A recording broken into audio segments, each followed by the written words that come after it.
A audiência de custódia, ela trouxe a possibilidade de que o acusado, de que o preso, ele veja o juízo o mais rapidamente possível. Porque antes da instituição da audiência de custódia, professor, que se via, às vezes o cara ficava 3, 4, 5, 6, 7 meses preso e só ia ter contato com o juiz que ia julgá-lo quando ocorresse a audiência de instrução e julgamento. Quando iniciasse a AIJ, a ação penal, no caso, né? Exatamente. Então, você não tinha contato nenhum com quem ia te julgar e tu ficava preso ali sem saber qual era o teu futuro de forma indefinida. Hoje, você já tem o contato com o juízo, em que pese, por exemplo, em Belém, há uma vara específica para realizar a audiência de custódia, que é a vara de inquérito.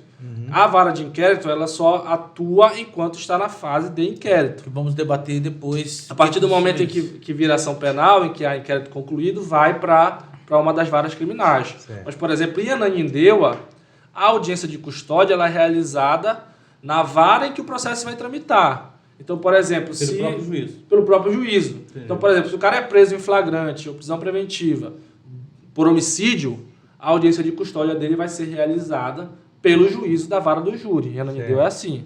A não ser que seja no plantão. Aí é realizado pelo juiz plantonista. Mas, por exemplo, o crime é um crime contra criança e adolescente. O estupro de vulnerável, seja lá qual for o crime dessa especificidade. A audiência de custódia ela vai ser realizada pelo juízo da 4ª Vara Criminal, que é a vara que hoje detém a competência para crimes contra criança e adolescente e crimes de violência doméstica. Salvo engano, inclusive, vai haver uma separação, vai haver a instalação de uma nova vara para dividir essas matérias. E eu acho que, inclusive, são necessárias porque são matérias bem antagônicas, né? Em que pese ocorrer ali dentro do ambiente familiar, geralmente dentro da própria residência. Mas são matérias bem diferentes e precisam realmente de uma vara com matéria específica para isso. Mas o fato é que a audiência de custódia ela permite que o juiz, o réu já tenha contato, a pessoa presa, o flagrante-ato, tenha contato com o juiz de uma maneira mais rápida. A audiência de custódia ela se dá primeiro para verificar se não houve excessos ali no cumprimento daquela prisão, se o réu não foi agredido, se o réu não foi intimidado, coagido, e isso era uma prática que acontecia. Assim como nós temos bons profissionais, nós temos maus profissionais em todas as profissões. Sim. Então, por exemplo, tinham situações antes da instituição da audiência de custódia, Paulo, quando a gente ia na casa penal ter contato com o cara que foi preso e estava completamente arrebentado. E você não tinha uma medida efetiva para investigar o porquê que aquilo ali aconteceu. Hoje, na audiência de custódia... Caiu, enfim.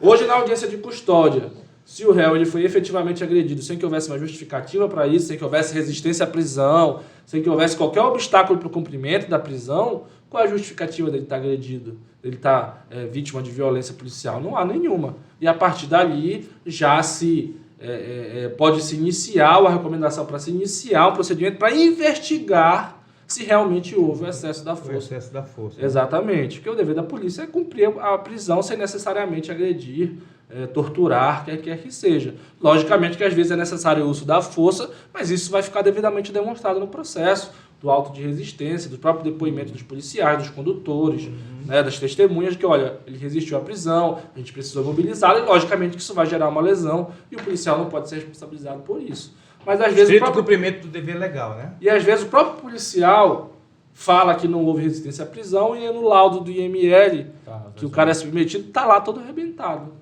Qual a justificativa para tanto? Né? Então veja, eu vejo a audiência de custódia... Bateu com a cabeça quando ele estava entrando na viatura. Pode acontecer, mas aí o policial precisa relatar isso. Mas a narrativa mais utilizada que foi ocorreu dentro da cela, né? Sim. É a narrativa mais... E aí, veja, a audiência de custódia, então, eu vejo como um instrumento necessário. Depois de passar dessa questão de se houve excesso ou não na prisão, é se discutido a possibilidade de se concedida a liberdade provisória ou de ser decretada a prisão preventiva ou de ser aplicada medidas cautelares.